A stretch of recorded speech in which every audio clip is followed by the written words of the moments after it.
കുറച്ച് കാലമായിട്ടുള്ളൊരു ആഗ്രഹമായിരുന്നു സ്വന്തമായിട്ടൊരു വീട് വെക്കുക എന്നുള്ളത്. അങ്ങനെ അതിൻ്റെ ഒരു സാഹചര്യങ്ങളൊക്കെ ഒത്തു വന്നപ്പം വടകരയുള്ള ഒരു നല്ല ആർക്കിടെക്റ്റിനെ കണ്ട് അതിൻ്റെ പ്ലാനൊക്കെ റെഡിയാക്കി. പക്ഷേ അടുത്ത സ്റ്റേജിലേക്ക് എത്തിയപ്പോഴാണ് അതിൻ്റെ ശരിക്കുള്ള ബുദ്ധിമുട്ടുകൾ മനസ്സിലായി തുടങ്ങുന്നത്. അത് നല്ലൊരു കോൺട്രാക്ടറെ കണ്ടെത്തി, പിന്നെ ആ പണി വിശ്വസിച്ച് നമുക്ക് മനസ്സമാധാനത്തോടെ അത് വിശ്വസിച്ച് ഏൽപ്പിക്കണമല്ലോ. അപ്പോൾ അതിനുള്ള ഒരു അന്വേഷണത്തിലാണ് പിന്നെ എത്തിയത്. ആ സമയത്താണ് സാരംഗ്, എൻ്റെ ഫ്രണ്ട് തലശ്ശേരിയുള്ള സാരംഗ് ഡോക്ടർ പിന്നെ എനിക്ക് പ്രകാശ് ചേട്ടനെ പരിചയപ്പെടുത്തി തരുന്നത്. അപ്പോൾ അതേപോലെ തന്നെ പല ആൾക്കാരെയും കോൺട്രാക്ടേഴ്സിനെ മീറ്റ് ചെയ്തു. ഇതിൽ വ്യത്യസ്തമായിട്ട് എനിക്ക് ഫീൽ ചെയ്തത് പ്രകാശ് ചേട്ടൻ്റെ സമയത്തിൻ്റെ ആ ഒരു വാല്യൂ ആണ്. അദ്ദേഹം രണ്ടാമത്തെ ദിവസം തന്നെ സൈറ്റിൽ വന്നു, അതിൻ്റെ എസ്റ്റിമേഷനൊക്കെ ചെയ്തു.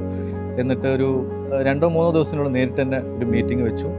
അപ്പം തന്നെ ആ ഒരു ടൈമിൻ്റെ വാല്യൂ അദ്ദേഹം എത്രത്തോളം അതിന് ഇമ്പോർട്ടൻസ് കൊടുക്കുന്നത് മനസ്സിലായി. പിന്നീടുള്ള 1-2 മീറ്റിങ്ങുകൾ കൊണ്ട് തന്നെ അദ്ദേഹത്തിന് എത്ര ആ വർക്കിൽ എത്ര ആത്മാർത്ഥതയോടെ കൂടെ നമുക്ക് ചെയ്യിക്കാനും നമുക്ക് കോൺഫിഡൻ്റ് ആയിട്ട് മുന്നോട്ട് പോകാൻ പറ്റും എന്നുള്ളൊരു വിശ്വാസം അദ്ദേഹത്തിലുണ്ടായി. അങ്ങനെയാണ് പ്രകാശ് ചേട്ടനുമായിട്ട് മുന്നോട്ട് പോകുന്നത്.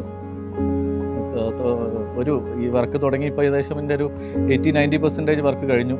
അപ്പോൾ തുടക്കത്തിലുള്ള അതേ ഒരു വിശ്വാസ്യതയും അതേ ഒരു കോൺഫിഡൻസും ഇപ്പോഴും ഒരു ശതമാനം പോലും കുറയാതെ നിലനിർത്താൻ പറ്റിയിട്ടുണ്ട്. ഇനിയൊരു 10% കൂടെ ബാക്കിയുള്ളൂ.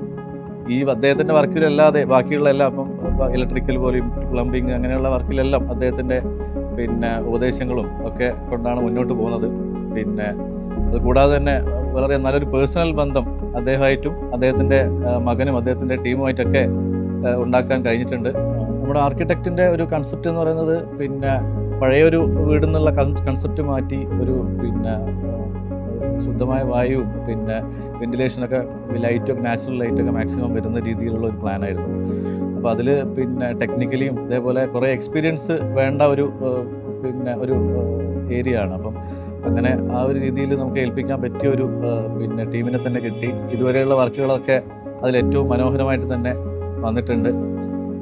വേറൊരു എടുത്തു പറയേണ്ട കാര്യം എന്ന് പറയുന്നത് എൻ്റെ ബിസി ഷെഡ്യൂളിനിടയ്ക്ക് എനിക്ക് മിക്കവാറും സൈറ്റിലേക്ക് പോകാനോ റെഗുലറായിട്ട് വിസിറ്റ് ചെയ്യണമെന്നും പറ്റാറില്ല.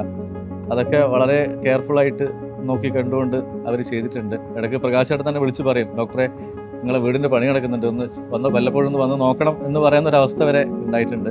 എന്നാൽ പോലും നമുക്ക് മനസ്സമാധാനമായിട്ട് കിടന്നുറങ്ങാൻ പറ്റും. കാരണം അത്രയും വിശ്വസ്തമായ കരങ്ങളിലാണ് നമ്മൾ ആ ജോലി ഏൽപ്പിച്ചിട്ടുള്ളത്. അത് ഇതുവരെ അദ്ദേഹം കീപ്പ് ചെയ്തിട്ടുണ്ട്. ഇനിയും അങ്ങോട്ട് അങ്ങനെ ഉണ്ടാവുമെന്ന് വിചാരിക്കുന്നു.